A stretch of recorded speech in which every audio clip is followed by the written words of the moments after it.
avait tout un brouhaha dans la maison des Flynn. On pouvait entendre les meubles qui se déplaçaient et même les frottements de grosses boîtes sur le plancher de bois. Et de la rue, on pouvait entendre les bruits des pas et les va-et-vient. Est-ce que tu entends les bruits, toi? Écoute bien. Est-ce que tu entends? Mais qu'est-ce qui se passe? Qu'est-ce qu'ils font dans la maison des Flynn? Est-ce que tu peux deviner? Eh bien, c'était le grand jour de déménagement. Et John, il n'avait que 11 ans à cette époque-là. Et il aidait son grand frère à tirer la grosse commode qui se trouvait dans leur chambre pour l'amener jusqu'à l'extérieur de la maison. Et John, il vivait dans une toute petite maison en bois à Snake Valley, en Australie. Il vivait avec son père Thomas, son grand frère Eugène et sa grande sœur Rosetta. John, il est né il y a très longtemps.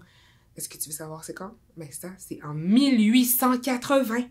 Ça, il y a plus de 140 ans de cela. Imagine ça. C'est bien avant l'existence de toutes sortes de choses qu'aujourd'hui, on ne peut pas s'imaginer vivre sans. Est-ce que tu peux réfléchir un petit peu, voir quelle sorte de choses que tu ne peux pas vivre sans aujourd'hui?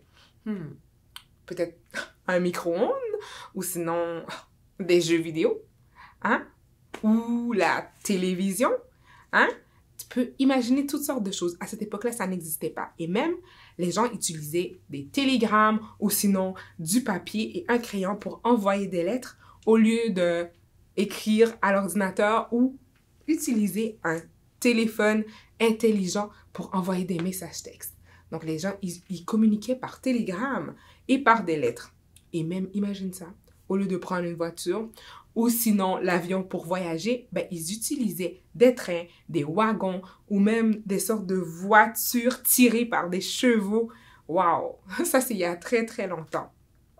Et pendant que John, il transportait cette grosse commode, John ne pouvait pas s'empêcher de réfléchir et de penser.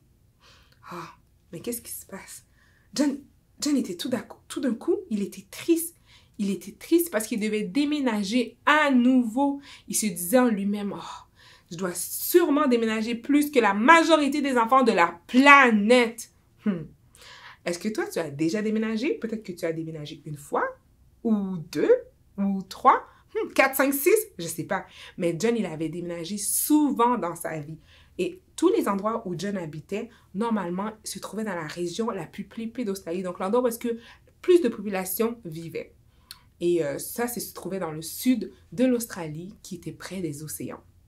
Et la vie dans cet endroit-là, c'était très différent de la brousse. Est-ce que tu as déjà entendu parler de la brousse?